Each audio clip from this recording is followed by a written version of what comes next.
Agora sim, hoje nós falaremos sobre o lugar do serviço, tá? Nós passamos aí pela centralidade da palavra de Deus.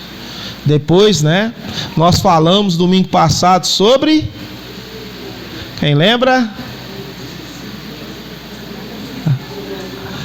Pegadinha para vocês hoje. O que nós pregamos domingo passado? Ninguém se habilita aí?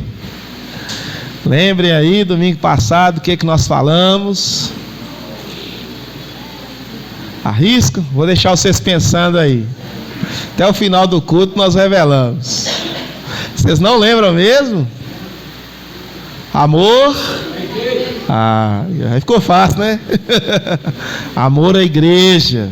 Nós tratamos sobre isso. Lembrando que são ministrações pastorais, tá? É uma coisa que foi selecionada para ser pregada mesmo nesse período. Então a gente escolheu os temas que mais fazem sentido à nossa comunidade, e assim nós trataremos até o final de novembro, tá? Hoje falaremos sobre o lugar do serviço, tá? Vamos falar de diaconia, vamos falar também de coisas relacionadas ao serviço, a forma como nós trabalhamos para o nosso Deus. O texto que nós selecionamos nessa noite, espero que você abra conosco. Amém? Romanos capítulo 12. Romanos capítulo 12, nós leremos do verso 1 ao verso 11. Faremos uma exposição desses versos e a gente espera que no decorrer da nossa ministração, verdades possam fluir desse texto e nos dar sentido à forma como nós cultuamos ao nosso Deus. Então, desde já, abra sua Bíblia. Vamos estar lendo. Verso 1. Portanto, irmãos, suplico-lhes que entreguem seu corpo a Deus, por causa de tudo que Ele fez por vocês, que seja um sacrifício vivo e santo, do tipo que Deus considera agradável. Essa é a verdadeira forma de adorá-lo. Não imitem o comportamento e os costumes deste mundo, mas deixem que Deus os transforme por meio de uma mudança em seu modo de pensar, a fim de que experimentem a boa, agradável e perfeita vontade de Deus para vocês. Com base na graça que recebi, dou a cada um de vocês a seguinte advertência: não se considerem melhores do que realmente são. Antes sejam honestos em sua autoavaliação, medindo-se de acordo com a fé que Deus nos deu. Da mesma forma que nosso corpo tem vários membros, e cada membro uma função específica, assim é também com o corpo de Cristo. Somos membros diferentes do mesmo corpo, e todos pertencemos uns aos outros. Deus, em sua graça, nos concedeu diferentes dons. Portanto, se você tiver a capacidade de profetizar, faça-o de acordo com a proporção de fé que recebeu. Se tiver o dom de servir, sirva com dedicação. Se for mestre, ensine bem. Verso 8. Se seu dom consistir em encorajar pessoas, encoraje-as. Se for o dom de contribuir, dê com generosidade. Se for o de exercer liderança, lidere de forma responsável. E se for o de demonstrar misericórdia, pratique-o com alegria. Amem as pessoas sem fingimento. Odeiem tudo o que é mal. Apeguem-se firmemente no que é bom. Amem-se com amor fraternal e tenham prazer em honrar uns aos outros. Jamais sejam preguiçosos, mas trabalhem com dedicação e sirvam ao Senhor com entusiasmo. Amém? Até aí nós estaremos lendo e hoje falaremos então sobre o lugar do serviço na nossa vida. Antes disso, feche os seus olhos, vamos orar mais uma vez, vamos agradecer a Deus pela oportunidade de estarmos aqui expondo a palavra de Deus mais uma vez. Grandioso Deus e eterno Pai, na Tua presença aqui estamos. Senhor, nós agradecemos mesmo, ó Pai, pelo privilégio de estar na Tua casa. Agradecemos mesmo, ó Pai, por essa chuva que cai. Que nós venhamos ser gratos, ó Pai, a tudo que o Senhor nos dá, ó Deus. Sobre a Tua palavra, ó Pai, que desde já o Senhor esteja abrindo os nossos corações. Que venhamos entender, ó Pai, o privilégio e a responsabilidade que temos, ó Pai, de servir na Tua seara, ó Deus. Que essa ministração ela possa tocar aos nossos corações e às nossas mentes. Assim nós oramos e agradecemos em nome do Teu Filho amado Jesus. Amém e amém. Glória a Deus.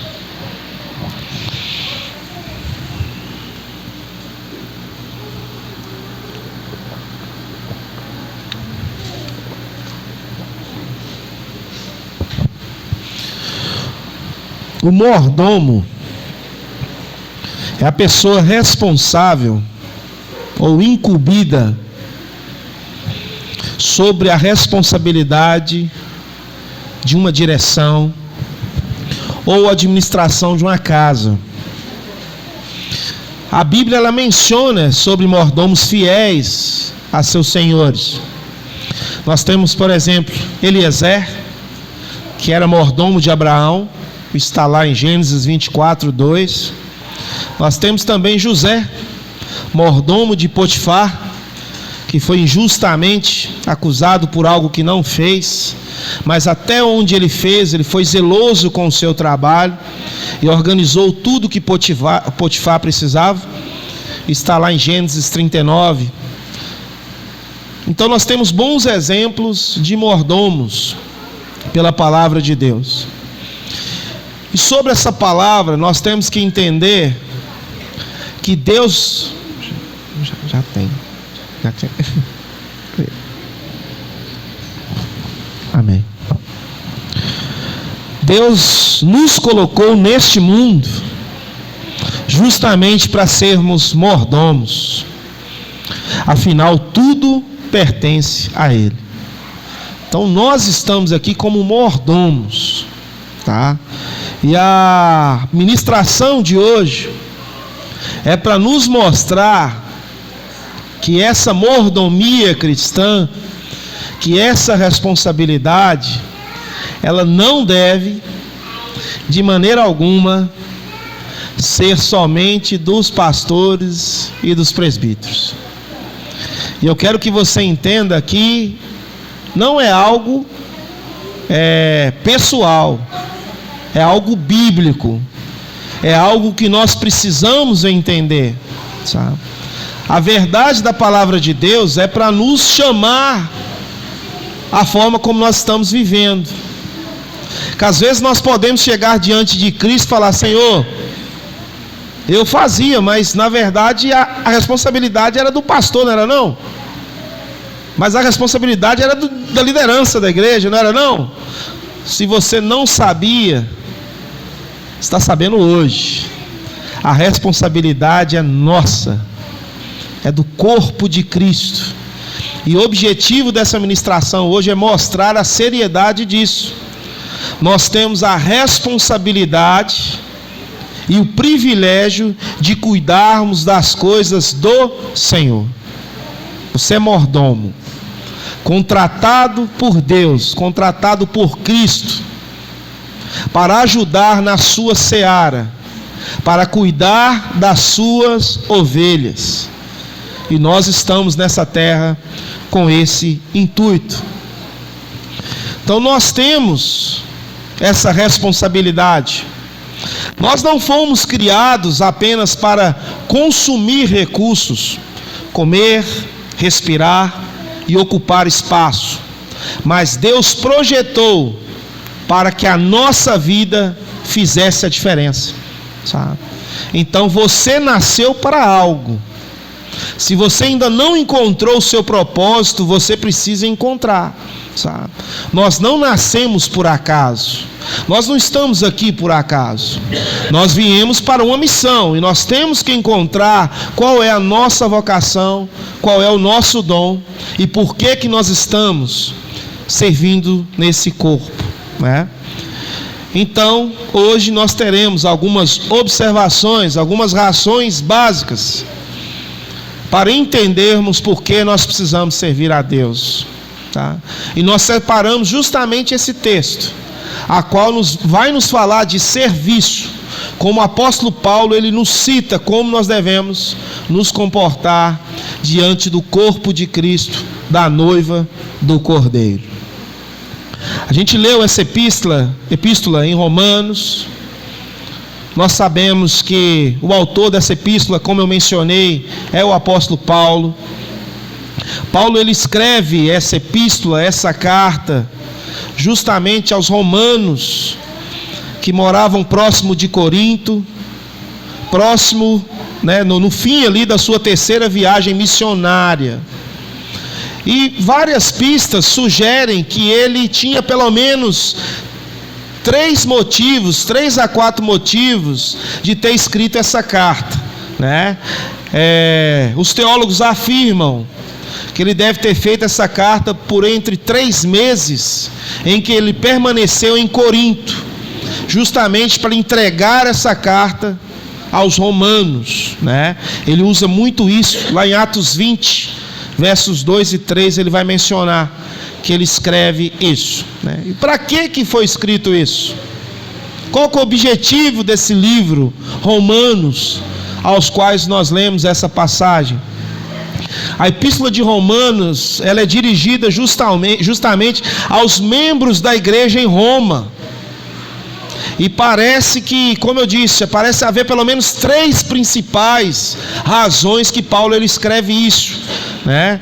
A primeira coisa que nós podemos falar rapidamente aqui, em caráter de introdução, é que Paulo ele escreve aos romanos justamente para preparar para a sua futura chegada em Roma.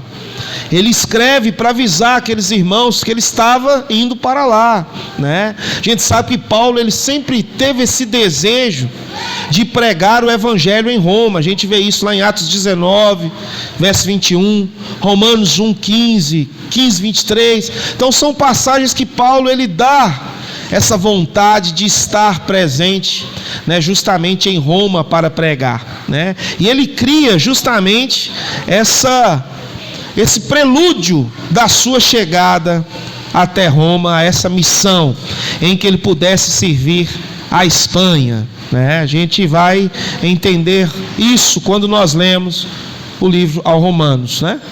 A segunda possibilidade que Paulo escreveu isso é justamente para esclarecer e defender seus ensinamentos, né? Paulo ele era muito criticado pela forma como ele escrevia em alguns momentos, né? As pessoas sempre ficavam com o pezinho atrás, né? Mudou mesmo, isso é matador, moço. Isso aí, uma hora ele volta atrás, né? Uma hora ele volta a fazer o que ele era. Então, um dos motivos de Paulo escrever aos Romanos é justamente declarar, né, o seu apostolato, a sua forma como ele hoje é um novo ser humano, uma nova pessoa alcançada por Cristo, né? E a gente sabe também que ele teve várias oposições de algumas pessoas que não entenderam e distorceram seus ensinamentos no decorrer dos tempos, né? Justamente as explicações sobre a lei de Moisés e a fé de Cristo. Muitas pessoas não entendiam o que Paulo estava dizendo e em contradição se levantava contra o apóstolo. Então ele faz questão de deixar né, em evidência o que realmente estava querendo dizer, né? Justamente para que ele não fosse mal entendido, justamente aqueles membros ali da igreja de Roma, né? E assim ele fez justamente para aliviar qualquer problema antes dele chegar, né? Ele não queria chegar e chegou Paulo, e aí, esse homem aí não é confiável, esse homem aí fala algumas coisas que distorcem o evangelho. Então ele faz, né, esse tratado teológico que é Romanos, justamente para se defender daquilo que aqueles irmãos poderiam falar dele.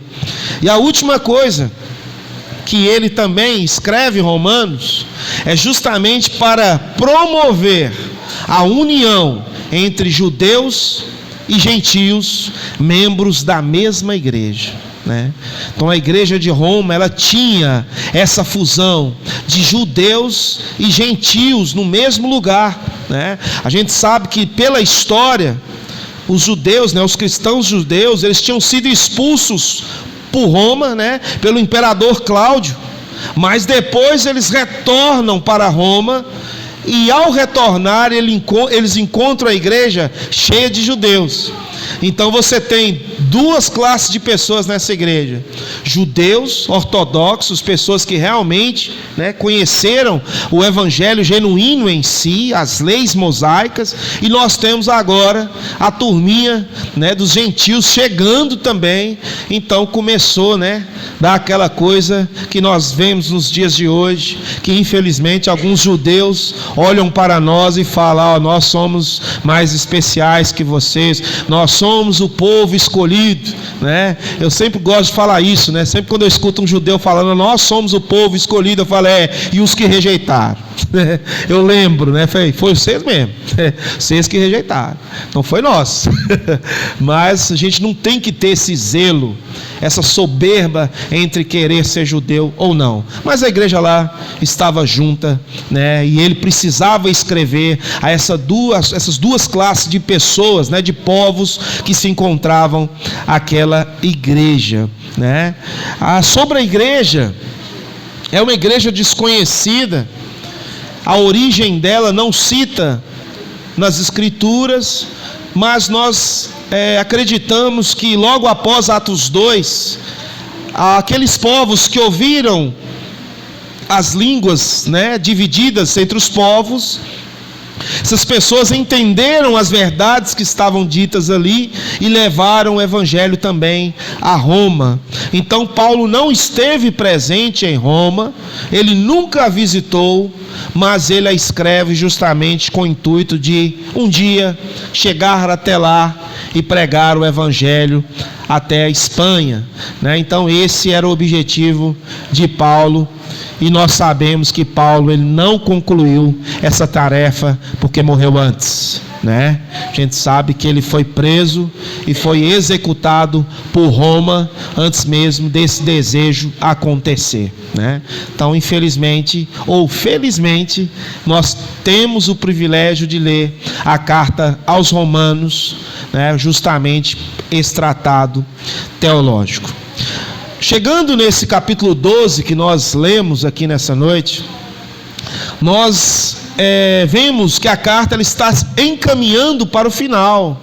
Paulo ele está fazendo as suas considerações, ele está passando instruções, né, aos seus leitores, que é uma característica comum nos escritos de Paulo. Paulo ele deixa sempre para montar uma conclusão, algo ali que descrevesse tudo aquilo que ele estava dizendo.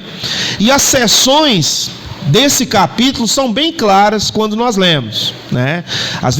Nós vemos aí nos versículos 1 e 2, quando você lê aí, você vai ver o que? Renovam-se. Vocês precisam se renovar. Nos versos 3 a 5, vai nos falar que nós somos um corpo. Vocês vão entender isso quando lê isso nos escritos, né? E realmente já peço aos irmãos, não fecham a Bíblia, viu? Vocês são reformados não fecham a Bíblia. Vocês verificam se o pastor realmente está falando a verdade, né? Então, acompanhe aí comigo. Dos versos 6 ao 8, Paulo está descrevendo o seguinte: olha, façam sempre o melhor para Deus. Isso está justamente nos versos 6 a 8, dos 9 a 11, amem uns aos outros, e de 12 ao 21, a qual nós não lemos, é justamente pontos detalhados aí que Paulo faz algumas observações, algumas instruções diversas para descrever aos romanos, né? Então vamos começar aí no versículo 1, 1 e 2, aonde nós vamos falar justamente sobre essa renovação, sobre como nós devemos renovar a nossa mente. E eu queria que você acompanhasse a exposição nessa noite, através dos primeiros versos. Rogo-vos, pois, irmãos, pela compaixão de Deus, que apresenteis o vosso corpo em sacrifício vivo, santo e agradável a Deus, que é o vosso culto racional, e não vos conformeis com este mundo, mas transformai-vos pela renovação do vosso entendimento, para que experimenteis qual seja a boa, agradável e perfeita vontade de Deus, né? Então Paulo ele está dizendo aí sobre um culto racional. Ele está falando que precisamos apresentar a Deus de uma maneira santa, de uma maneira em que os nossos corpos precisam ser santificados, precisam ser transformados. Nós não somos mais escravos do pecado. Então a racionalidade é: eu agora que tenho a minha mente transformada, que eu tenho o meu coração transformado, o meu coração não é mais de pedra, é de carne. Então eu preciso prestar culto a Deus de uma maneira racional, de uma maneira que a santidade ela está presente no corpo de Deus, né? No corpo de Cristo. Então tira a nossa ideia daquela igreja sem santidade, daquela igreja sem purificação, daquela igreja sem cuidado com o pecado, que é justamente um dos problemas que nós encontramos hoje, né? As pessoas, não, a igreja é falha. Sim, nós somos, mas isso não significa que nós temos que abandonar a santificação. Isso não significa que nós não temos que ser melhores. Isso não significa que nós não temos um padrão de santidade. Qual que é o padrão de santidade? É Cristo. Eu tenho que ser como Cristo. Eu preciso ser parecido com Ele. Eu preciso ter a minha vida cada vez mais compatível com o que Cristo foi. E eu preciso ter consciência disso, né? O nosso corpo, ele é um sacrifício vivo. Não é que precisamos colocarmos o nosso corpo literalmente para queimar, não é isso, né? Não é sacrifício, eu tenho que destruir meu corpo na obra, não é isso. Mas significa que nós precisamos morrer para o pecado e renascer para Cristo. Nós precisamos entender isso, sabe? E é um sacrifício, sabe? Não é fácil, mas se nós tivermos uma percepção, estou na igreja, não preciso mudar, não preciso agir diferente, afinal de contas, Deus ama a todos, né? Cristo me aceita como eu sou. Isso é uma maneira errônea de se pensar. Você deve pensar da seguinte maneira: preciso ser melhor, preciso me arrepender, preciso de ter um padrão que é Cristo. Eu preciso ser um jovem, eu preciso ser uma criança, eu preciso ser um adulto que parece com Cristo. Isso precisa estar em evidência na nossa vida. E esse texto, ele está dizendo, nesses 2 versículos, ele está dizendo isso. Está dizendo para nós renovarmos a nossa mente. Está precisando para a gente pensar de uma maneira diferente. O que é renovar a nossa mente? É a gente entender que nós não somos o mundo. É a gente entender que nós não somos iguais à antiga vida que nós vivíamos, sabe? Nós precisamos pensar que por muito tempo nós éramos assim, mas agora, conhecedores da palavra de Deus, nós precisamos ser diferentes. Diferentes do mundo, diferentes na cultura, diferentes nas mentiras e tudo de ruim que nós vivíamos antes, sem conhecer o Evangelho, sabe? O problema é quando eu quero viver da mesma maneira que eu vivia no mundo. E aí é a responsabilidade de Paulo: olha, renovai as vossas mentes. Ele está dizendo o seguinte: você não é mais aquilo, você não é mais essa pessoa, você não tem que viver mais dessa maneira. Você precisa renovar, você precisa entender que agora você é santo, você tem que entender que você é salvo, você é eleito de Deus, então precisam viver como eleitos de Deus, sabe? E aí a gente vê que Paulo está fazendo uma introdução, dizendo o seguinte: olha, se a mente de vocês forem diferentes, as atitudes de vocês serão diferentes.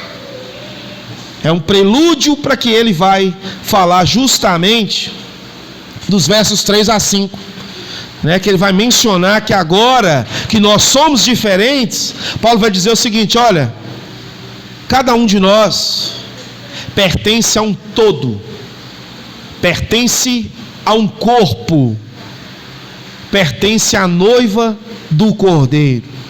E a noiva do Cordeiro, ela é santa, ela precisa ser imaculada, ela precisa ser transformada.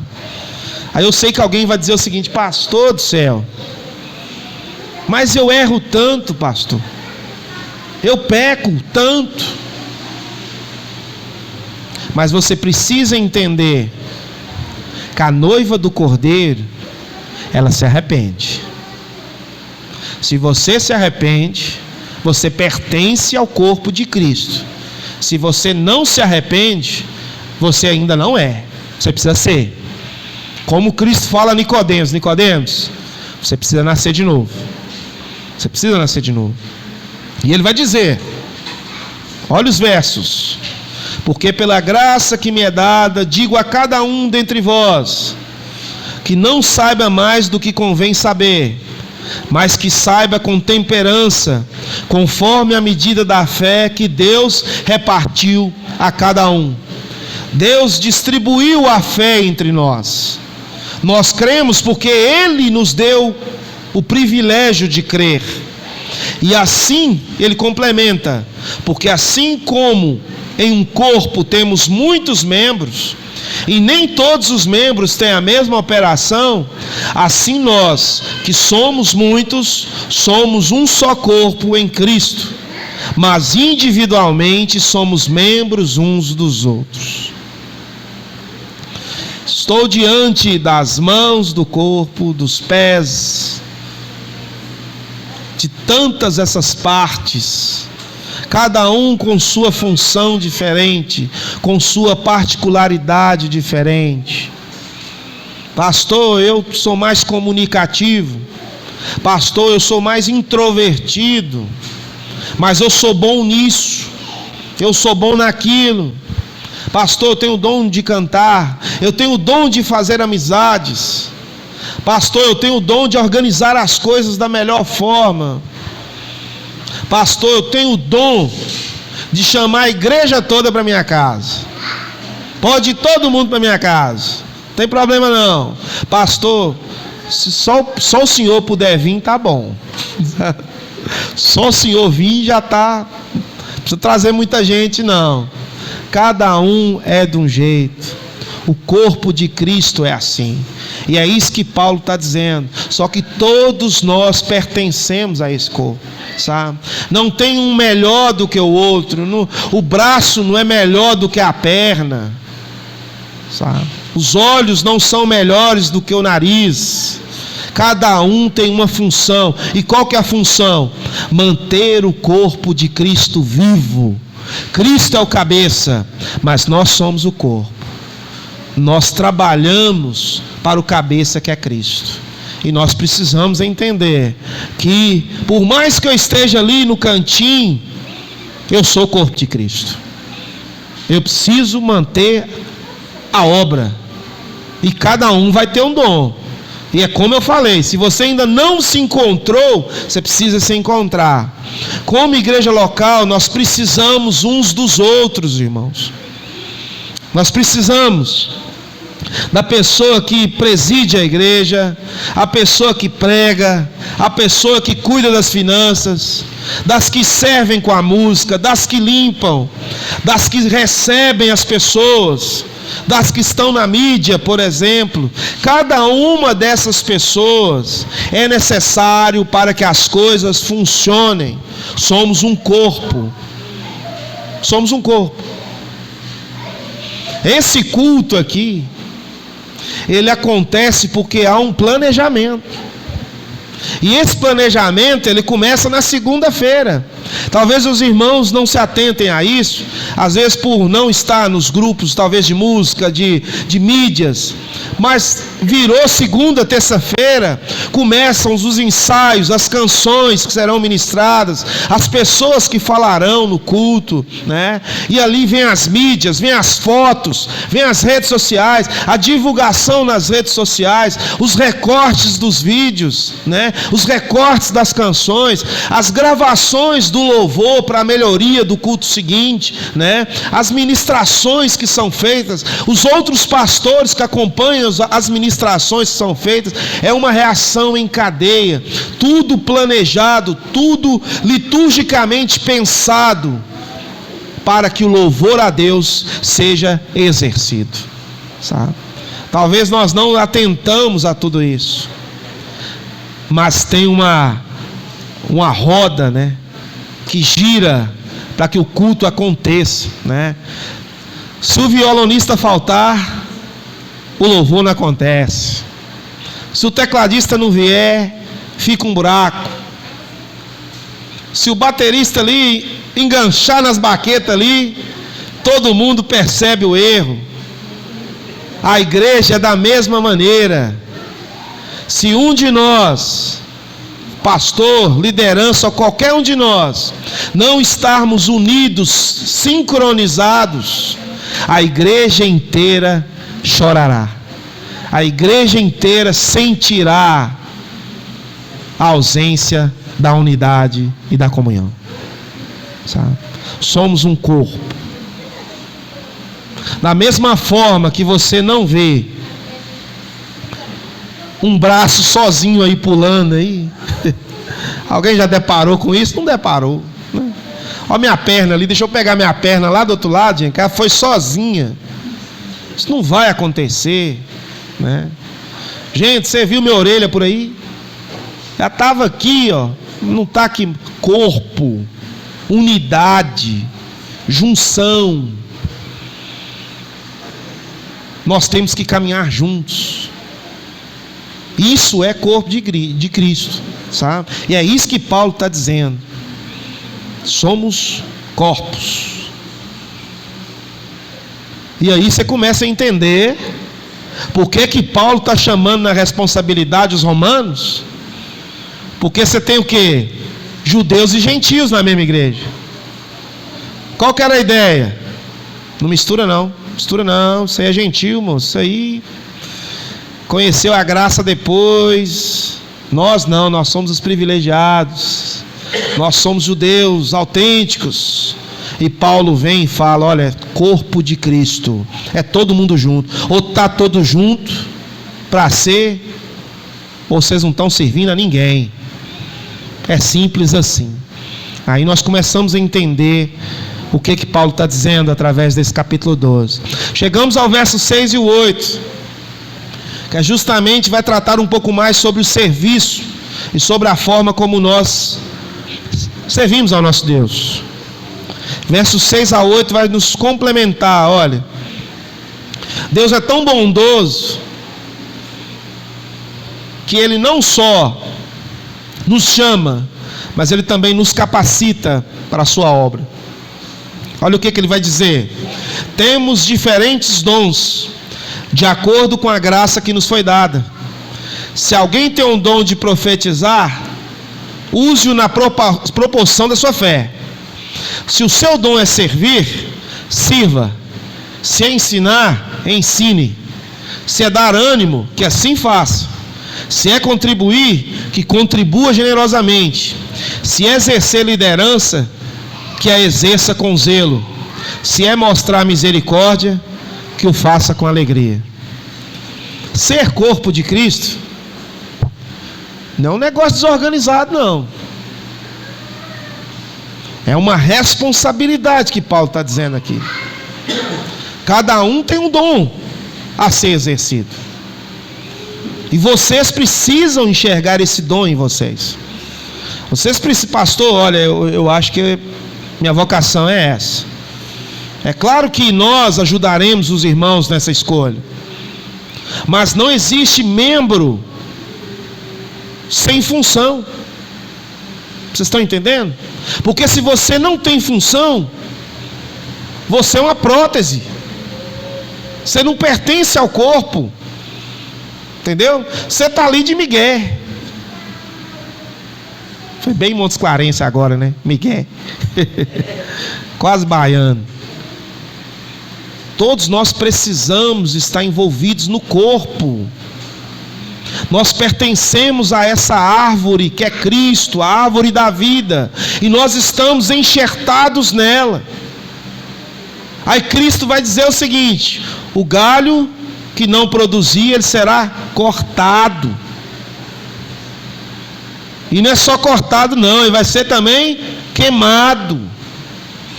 A gente precisa entrar para essa árvore. A gente precisa entrar. E é isso que Paulo está dizendo aqui, né? Cada um tem seu papel no corpo. E cada parte é igualmente importante, como foi mencionado aqui. Só que nós precisamos não só fazer, mas fazer com amor e da melhor maneira possível. Não é só fazer, né? Aí as pessoas pegam assim, né? O pastor, entendi. Mas então, pastor, como você mencionou aí, tem que ser com amor, tem que ser da melhor maneira possível. Então não vou fazer não, tá bom? Vou fazer não, porque, né, eu não vou saber fazer e tal. Não, não é isso que está dizendo aqui no texto. Você precisa se esforçar, você precisa querer fazer o melhor. Por que para as outras coisas nós fazemos e para Deus nós não fazemos? Sabe? É isso que Paulo está chamando, né? O corpo só funciona se fizermos aquilo que fomos chamados para fazer de maneira adequada, com cuidado e dedicação, né? A gente precisa entender isso. Pedro, lá na primeira carta de Pedro, ele vai dizer o seguinte, lá no capítulo 4, do verso 10 e 11, ele vai dizer o seguinte, olha: além desse complemento que nós lemos, cada um exerça o dom que recebeu para servir os outros, administrando fielmente a graça de Deus em suas múltiplas formas. Se alguém fala, faça-o como quem transmite a palavra de Deus. Se alguém serve, faça-o com a força que Deus provê, de forma que em todas as coisas Deus seja glorificado mediante Jesus Cristo, a quem seja a glória e o poder para todos sempre. Amém. Você faz para Cristo. Vocês não fazem para o pastor, vocês não fazem para o membro, vocês não fazem para alguém ver, você faz para Cristo, para que o nome dele seja exaltado para todos sempre. Por isso que você não tem que olhar os empecilhos, você tem que fazer, porque não é para a gente, é para Deus, é para Cristo. Por isso que nós servimos, e esse chamado é para todos nós somos chamados a cumprir isso, né? E não só isso, ele também, além de estar conosco, ele nos capacita com esses dons espirituais. Vocês viram a lista aí dos dons? Alguns dons que são mencionados no texto. Muitos dons são mencionados no texto. Olha o que ele nos diz: temos diferentes dons de acordo com a graça que foi revelada. Ele começa com esse dom, ó. Se o seu dom, alguém tem um dom de profetizar, use-o na proporção da sua fé. Aí que o povo pega. Pastor, meu dom é profetizar. Tá aí, ó, profetizar. Eu vou profetizar. Só que ninguém explicou para ele que no grego profetizar é proclamar, é pregar. Não tem ninguém adivinhando o futuro aqui. Aqui está dizendo para você falar as verdades de Deus para as pessoas. Você tem esse dom de falar as verdades de Deus para a pessoa? Está aí, está descrito. Falar as verdades de Deus, pregar. A maioria dos cristãos tem esse dom. As pessoas leem isso aqui e falam: eu não tenho dom de profetizar. Tem sim. Todo mundo consegue falar as verdades de Deus para alguém. Descobrir o futuro, descobrir o CPF é outra coisa. Não é o que está aqui não. É outra coisa. Tá? Vou no irmão tal que descobre meu CPF. Seu CPF já está aí, meu irmão. Abre a carteira e pega. Você quer saber que o homem sabe por quê? Para quê? Ele vai descobrir que tem uma coisa boa vindo aí na minha vida, né? Meu irmão, tá fácil demais, velho. Tá muito fácil. Você só vai crer se adivinhar? É sério isso? Nós temos uma passagem no Novo Testamento de uma pessoa que adivinhava. E até que o demônio foi expulso dele, era a pessoa que era a sensação na cidade. Não vá pelas obras ali em evidência, não. O diabo também tem seus truques. E podemos cair. Você quer uma revelação melhor? Abra sua Bíblia aí que Deus vai te revelar. E não tem falha não. Não tem nem toque humano aí para te fazer mudar de ideia. A gente precisa entender isso. Só outro dom interessante aí na lista aí, ó. Uma coisa é você ter um dom de profetizar, de proclamar. Aí ele nos fala também que tem um dom que é servir. Se o seu dom é servir, sirva. Sirva. Tem gente que tem esse dom. Sabe? Isso é um dom, gente. E é mencionado aqui. Gente, nós estamos precisando fazer alguma coisa. Pode pôr meu nome aí, pastor. Estou dentro. Fazer isso aí. Isso é dom de servir. Isso é dado pelo Espírito Santo. Eu sei que você vai chegar lá e vai falar assim: ó, eu sou bom demais, viu? Que precisou de mim, eu estou dentro. Eu sou marreta santa. Aqui a gente vê que é Deus que te capacita a fazer isso, meu querido. Infelizmente, dizendo, daria um ótimo discurso, mas é Deus que, através do teu Espírito, te capacita a fazer isso, que é servir. Temos outros aqui, ó, ensinar. Tem gente que tem o dom de ensinar. O que é isso? Não, senta aí que eu vou te explicar. Senta aí que eu vou te explicar. Não, mas eu não entendi. Não, eu te explico de novo. Senta aí, eu vou te explicar. Pastor, mas já é a 10ª vez. Não, vamos à 11ª, eu te ensino. Isso é dom de ensinar. Quem não tem o dom, não, pelo amor de Deus, não, chega, não. Já expliquei 2 vezes para você, você não entendeu, então já era. Não tem o dom. Não tem o dom. Pior coisa é você pegar alguém que não tem o dom e colocar para isso. A pessoa fala: expliquei, pastor, 3 vezes. 3 vezes, pastor. A pessoa não entendeu, não. Eu falei: não, então eu estou entendendo você. Eu estou te entendendo. Está difícil, né, meu irmão? Talvez você esteja no lugar errado, sabe? Porque ensinar não, volta lá, lê de novo, confere de novo. Agora eu entendi. Agora o seu dom foi revelado. O seu dom é repetir, é ensinar. Isso aí está no texto. Outro dom que faz sentido aqui, ó. Se é dar ânimo, que assim faça. Isso é um dom do Espírito. Estou tão cabisbaixo hoje. Não, meu irmão, fica assim não, cara.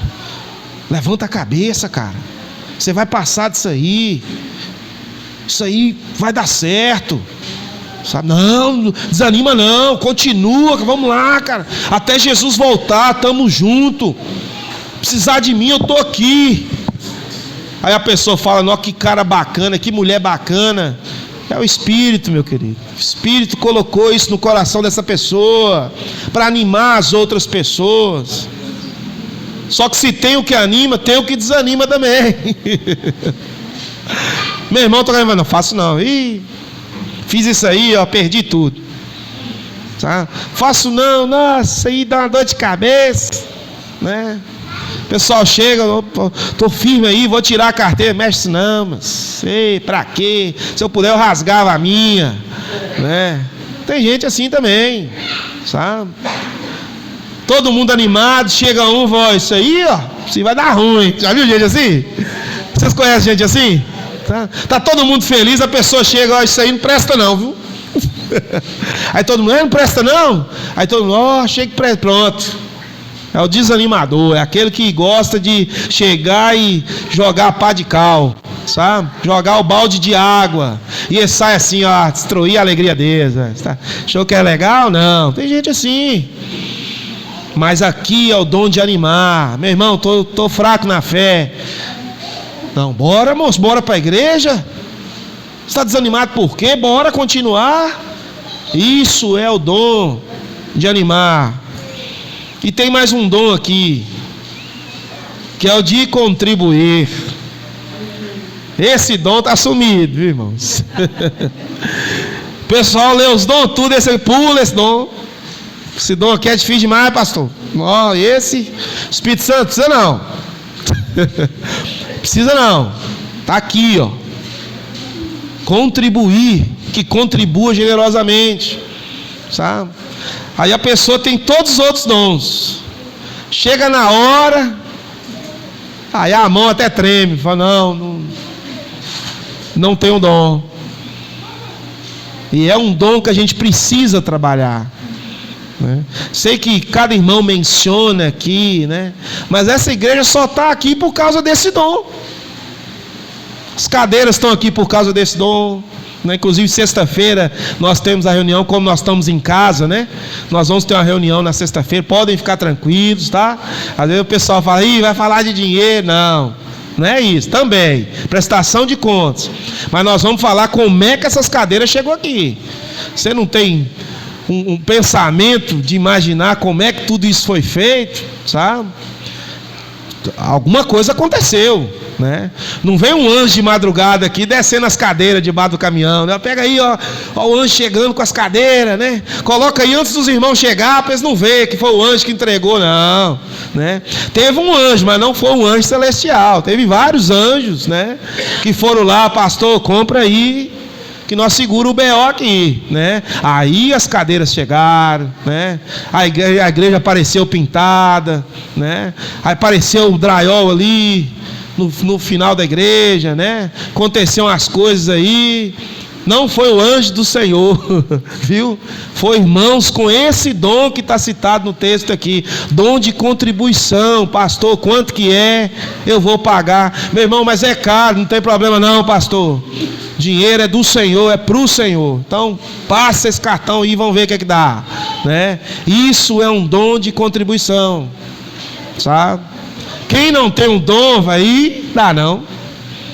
Pastor, nem inventa porque não vai dar certo, sabe? Ô, meu, nós estamos querendo fazer algo. Não, pastor, não dá para fazer nada aqui, entendeu? Não tem um dom de contribuição, sabe? E aí a gente precisa ter esses dons para que a igreja funcione, para que a igreja ande. Quando tiver 80 pessoas, 100 pessoas aqui, como é que nós vamos fazer? Se não tivesse dom de contribuição no meio de nós, como será? Ah, pastor, vamos embolando um no outro aí, né? Vamos, joga a cadeira para cima, o povo fica em pé, nós vemos o que é que faz. Meu irmão, é falta de fé. Nós estamos aqui para a igreja crescer mesmo, é ou não é? A igreja tem que crescer, a igreja tem que expandir, que não caiba aqui, que não caiba em outro lugar, que tem outras igrejas em outros lugares, que seja assim, expansão do evangelho. Nós não tem que pensar, tipo assim, ó pastor, ó tal, como é que nós vamos fazer? Né? Ó, agora é problema. Não é problema. Tem que ser solução. É por isso que é o Espírito que toca em cada coração. Porque se fosse nós fechávamos os bolsos e não ajudávamos. Mas é uma coisa que é o Espírito que toca no coração, né? E nos traz essas verdades. Tem mais aqui. Exercer liderança.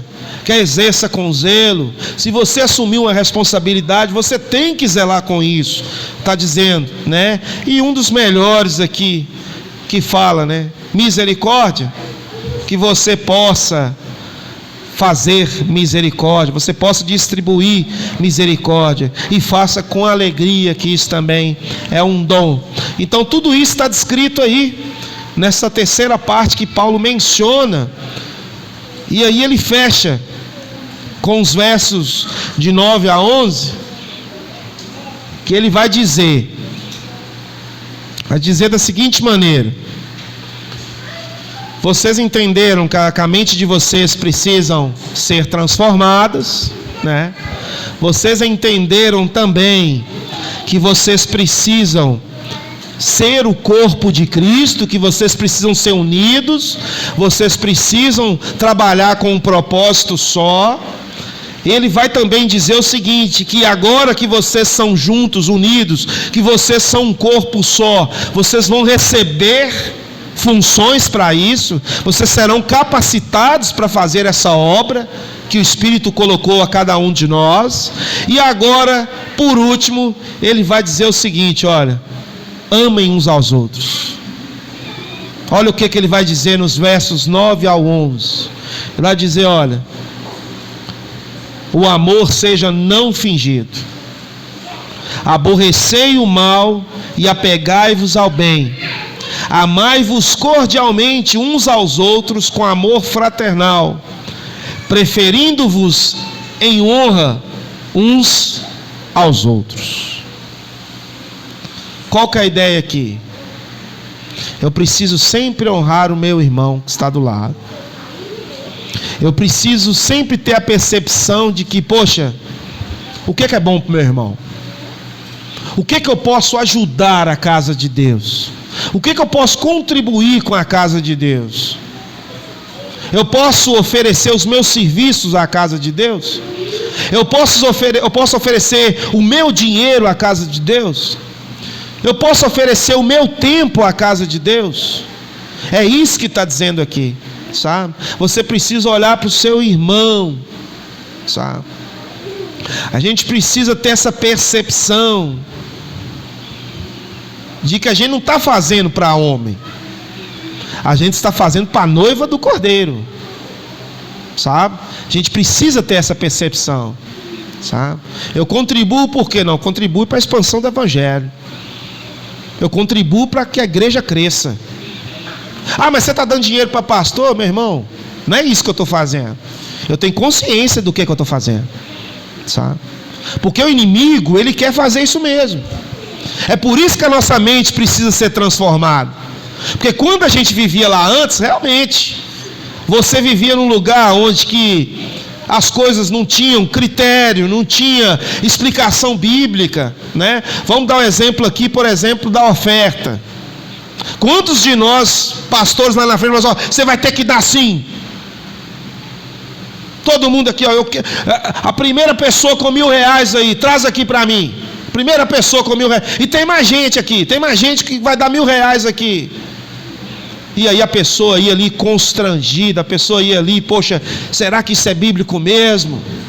Será que realmente eu preciso fazer isso? Olha, vocês têm que trazer tudo aqui, traz seu carro, traz seu salário todo, tudo é oferta aqui no altar aqui, ó. Quantas pregações nós ouvimos dessa maneira? É por isso que Paulo está dizendo, olha, a sua mente agora está reformada, está renovada. Você não precisa fazer essas coisas. Você faz por generosidade. Você faz não porque o pastor está pedindo. Você não faz não é porque tem campanha para alguma coisa. Para nada disso. Porque você entendeu que você simplesmente está sendo generoso com a casa de Deus. Você simplesmente está pensando no seu próximo. E é isso que Paulo está dizendo. Não adianta nós queremos resolver um problema sem a metanoia, que é a mudança de pensamento. A gente precisa ter essa mudança de pensamento. E nós entendemos isso.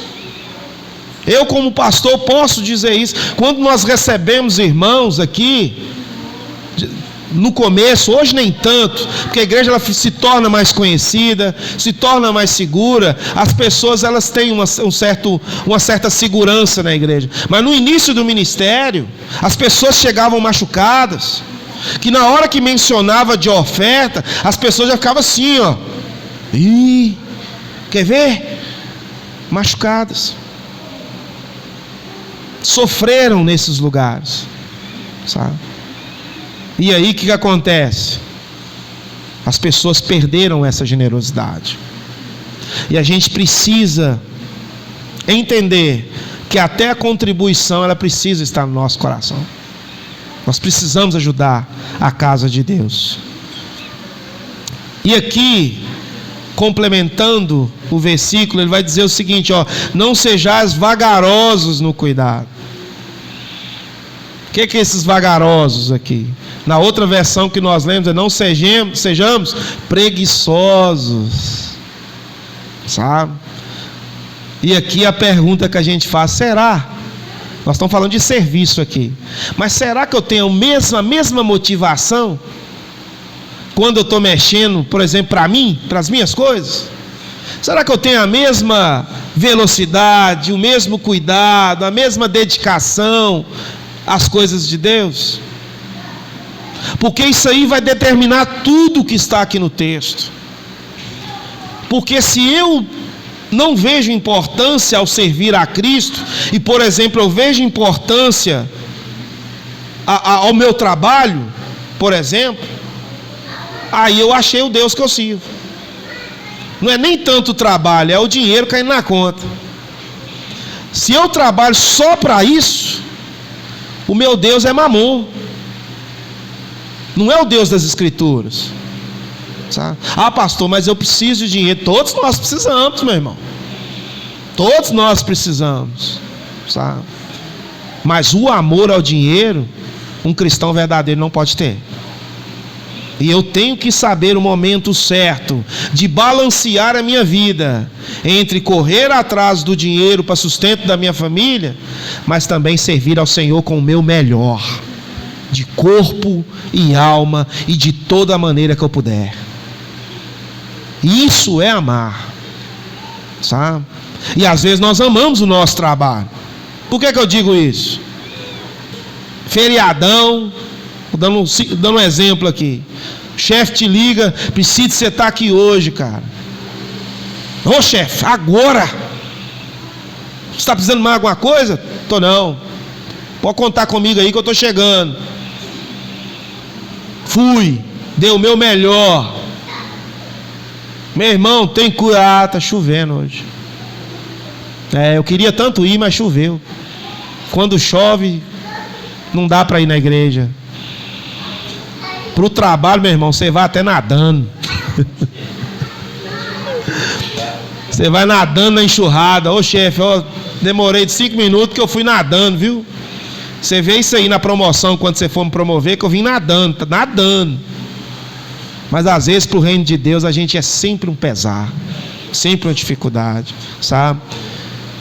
E aqui ele complementa: sede fervorosos no Espírito, servindo ao Senhor.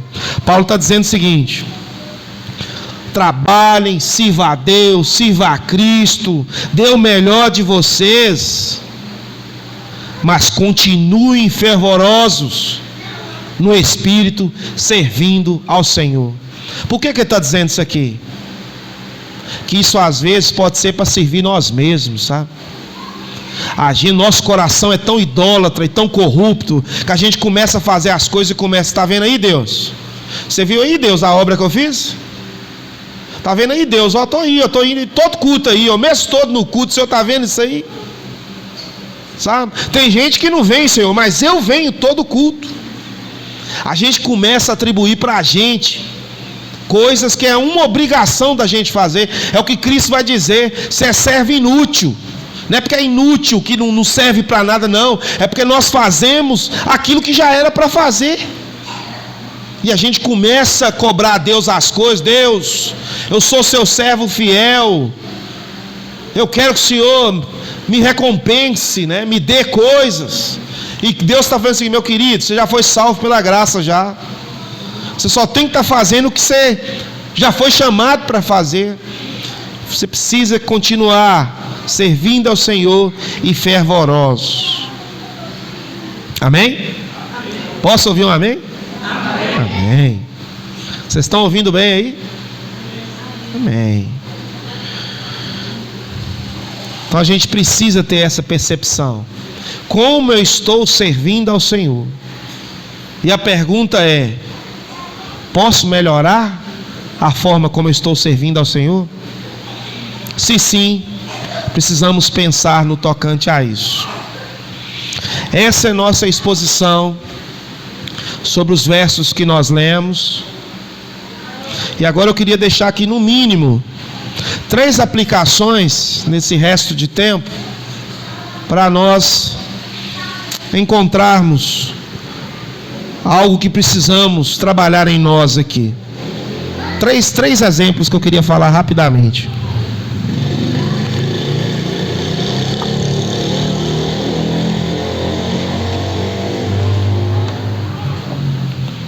A primeira pergunta que nós fazemos, depois de falar tudo isso, é a gente se perguntar o seguinte: por que eu tenho que fazer isso?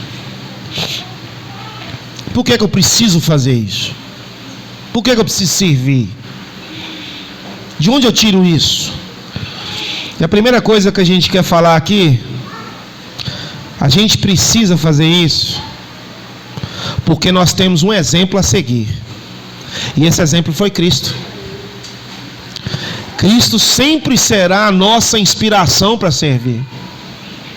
Jesus é aquele que devemos imitar, a sua maneira de viver, amar e servir. Mas a gente sabe que servir não é algo fácil, porque é contrário à natureza nossa, humana e pecadora. Nós não queremos servir, nós gostamos de ser servidos, mas não servir às vezes. Quando nós pensamos em Cristo como modelo a seguir, nós percebemos que Jesus ele andou na contramão dessa filosofia egoísta que nós vivemos no nosso mundo. Jesus, mesmo sendo o Rei dos Reis, o Senhor dos Senhores, quando ele esteve aqui presente neste mundo, ele deixou mais exemplos de servo do que de exaltação à sua pessoa. Vou dar um exemplo aqui num versículo que é bem conhecido por nós. Filipenses 2, versículos 5 ao 7. Olha o que a palavra de Deus nos fala. Seja a atitude de vocês a mesma de Cristo Jesus, que embora sendo Deus, não considerou que o ser igual a Deus era algo que o que devia apegar-se, mas esvaziou-se a si mesmo, vindo a ser servo, tornando-se semelhante aos homens. Cristo, em toda a sua glória e seu esplendor, ele preferiu ser servo, ele preferiu ser humano, ele preferiu abrir mão da sua glória para estar com os homens. É isso que Paulo está dizendo em Filipenses, sabe? Nós, ao contrário disso, nós queremos ser engrandecidos nessa terra. Me dá pavor, me dá até giriza na hora que a pessoa fala assim: Deus vai honrar você. Misericórdia. Cristo não morreu na cruz para me honrar não, meu irmão.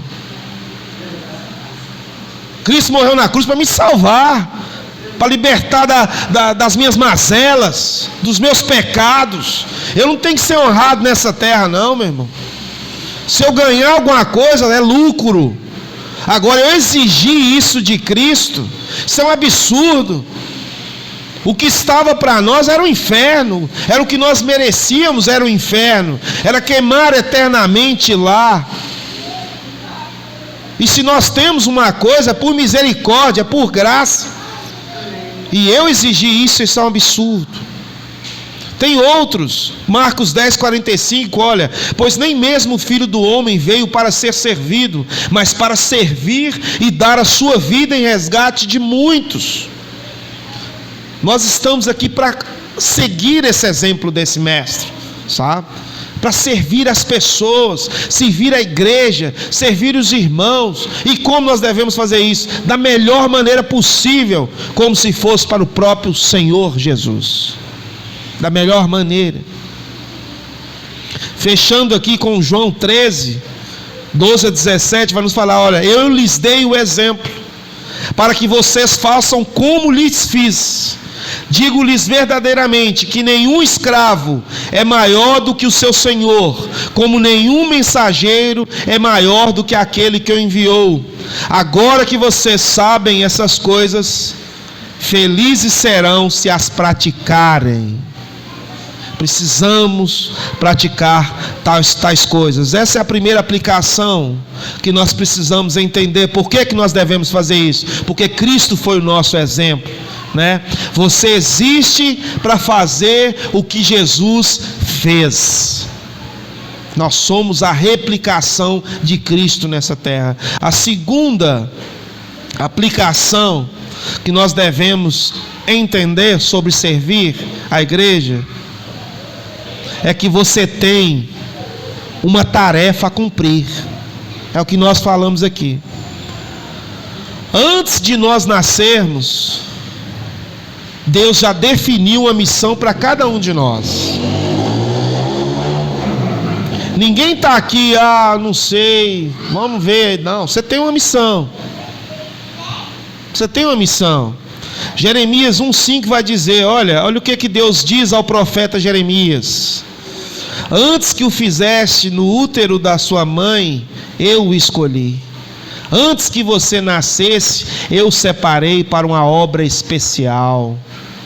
Ele está falando com Jeremias. E eu te falo, Deus não tem obra para você, não? É só para Jeremias? Será que é só Jeremias que foi usado por Deus? Você também não pode ser usado por Deus?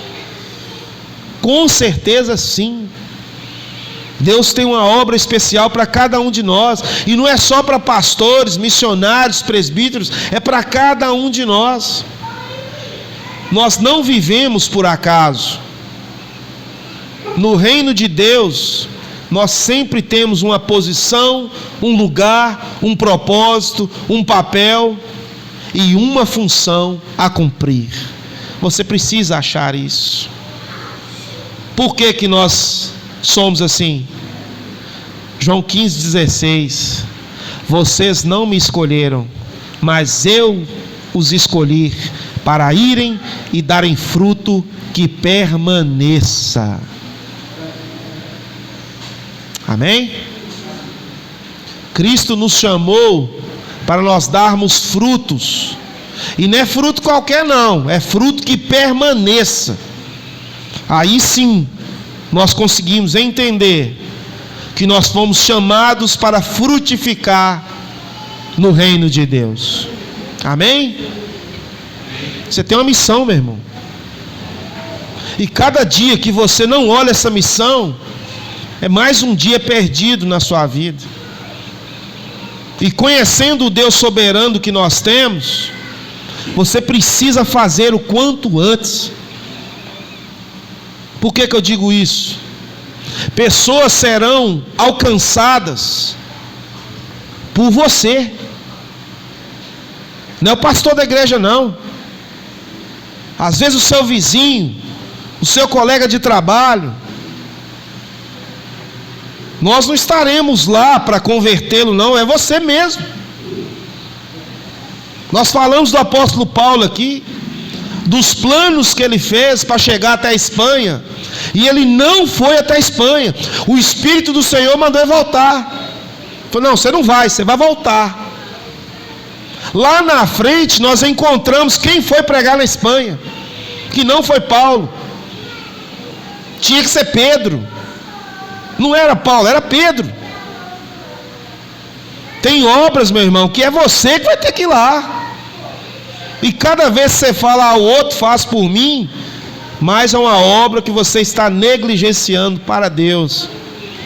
Todos nós temos uma missão, e nós precisamos enxergá-la quanto antes. A última coisa, como aplicação nas nossas vidas, Por que nós precisamos servir a Deus? Essa é a parte dura do sermão. Até aqui foi beleza. Mas por que nós precisamos servir? Porque todos nós prestaremos contas diante de Deus das nossas ações. Lembra do mordomo? Lembra do início da ministração? Que todos nós somos mordomos? Todos nós passaremos diante de Cristo para mostrar as obras que nós fizemos. Em Romanos, capítulo 14, verso 12, Paulo vai dizer o seguinte: assim pois, às vezes a pessoa fala, não pastor, mas isso aí é no tempo da lei. O tempo da lei é isso aí. Então tá, então vamos em Romanos. Assim pois, cada um de nós dará conta de si mesmo a Deus. Romanos 14, 12. No fim da nossa vida aqui na terra, todos nós ficaremos diante de Deus. E Ele avaliará como servimos aos outros com a nossa vida. E nós devemos pensar nas implicações disso. E neste momento, todas as nossas desculpas para não servir aos outros serão vazias. Por exemplo, listei algumas aqui que nós usamos constantemente. Deus, eu estava muito ocupado. Essa é uma. Deus, eu tinha meus próprios objetivos e não tinha tempo de servir aos meus irmãos. Outra. Deus, eu estava preocupado em trabalhar, me divertir, desfrutar das bênçãos que o Senhor me deu. Olha a cara de pau. Preparar a minha aposentadoria. É uma desculpa. E nós sabemos que todas essas desculpas, Deus responderá: sinto muito, resposta errada. Mordomia cristã. Somos mordomos. Deus nos criou, Deus nos salvou, Deus nos chamou, Deus ordenou para que tivéssemos uma vida de serviço aos outros. E nós precisamos pensar no tocante a isso. Deus quer usá-lo para que você faça a diferença no mundo dele. Ele quer trabalhar por meio de você. Isso é interessante, porque Deus pode todas as coisas. Vamos dar um exemplo aqui. Deus precisava que Noé fizesse a arca? Vocês acham mesmo que precisava, gente? Não precisava. Deus vai lá, pede: Noé, constrói a arca. Junta para mim esses animais. E assim ele fez. Aí Deus manda a chuva, Deus manda os animais, Deus manda tudo. E a gente fica se perguntando: mas, poxa, se Deus mandou a chuva, se Deus mandou os animais, Deus mandou tudo, Deus fez tudo, por que vai pedir Noé para fazer, coitado? O homem estava lá, Deus pede para ele fazer, gasta anos e anos fazendo, mas é Deus que proveu tudo, é Deus que trouxe tudo. Aí que está o desejo de Deus nas nossas vidas. Ele pode todas as coisas, mas Ele quer que você faça. É você que tem que fazer. Deus pode todas as coisas, mas Ele quer que você faça. Você nasceu para isso. É você que tem que fazer. Ah, pastor, mas tem um monte que faz. Tá, mas Ele quer você. É você que tem que fazer. Ah, mas pastor, acho que da forma que eu faço não é a melhor maneira. Faça. Deus quer que você faça. E nós precisamos viver numa maneira tão intensa a esse chamado, que no dia da prestação de contas nós não precisemos de desculpa para dar para Deus. Por isso, viva, ame e sirva a Deus servindo as pessoas. Amém? Eu disse que era a última coisa, mas ainda tem mais uma aqui. Que é a parte boa. Se eu falei a parte ruim, agora a parte boa. Por que nós servimos? Porque nós também seremos recompensados por isso. Deus, Ele também há de recompensar. Trouxe alguns versículos aqui, aonde Cristo, Ele promete essa recompensa aos seus servos, com bênçãos espirituais e materiais também. Ele não é injusto para esquecer, irmãos, aquilo que realizamos para Ele. Tem um versículo aqui, Mateus 10, 42, vai nos dizer o seguinte: e se alguém der mesmo que seja, olha isso aqui, prestem atenção, sobre servir aos outros. Mateus 10, 42, e se alguém der mesmo que seja apenas um copo de água fria a um desses pequeninos, porque ele é meu discípulo, eu lhes asseguro que não perderá a sua recompensa. Precisamos servir as pessoas. Os eleitos terão sede, e nós abençoaremos eles, e assim nós abençoaremos a nós mesmos.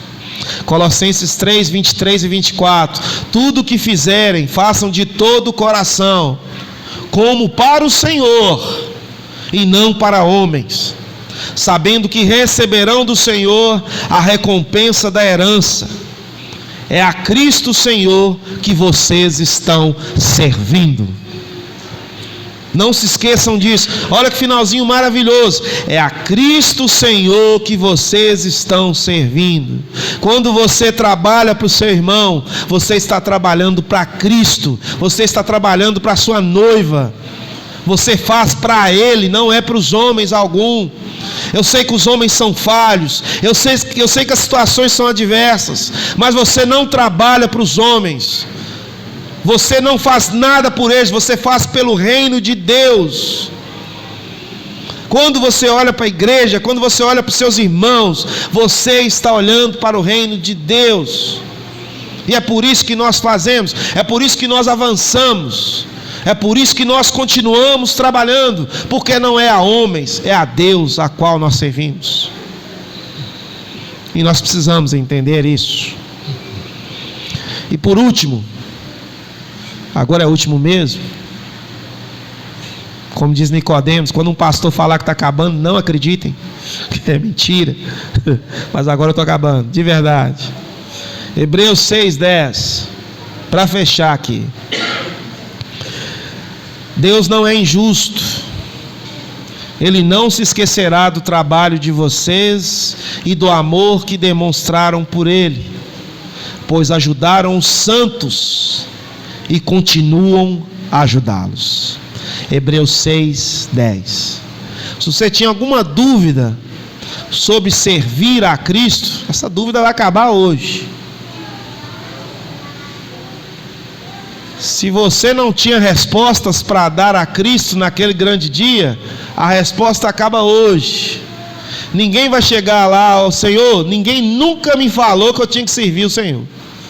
Ninguém nunca me falou que eu tinha que ajudar o próximo. Ninguém nunca me falou que eu tinha que ajudar a noiva do Cordeiro. Não, hoje eu estou falando. Anota aí, ó. Hoje aprendi que eu tenho que ter responsabilidade para cuidar dos meus irmãos e da casa do Senhor. A responsabilidade é minha. Eu preciso ter esse pensamento. Irmãos, esse foi o lugar do serviço que nós quisemos estar trabalhando nessa noite. Que o Espírito do Senhor continue capacitando a cada irmão na sua obra. Tenho certeza que muitos aqui já fazem isso, mas talvez faziam sem ver a importância que é servir ao Senhor. A partir de hoje, que esse amor multiplique ainda mais.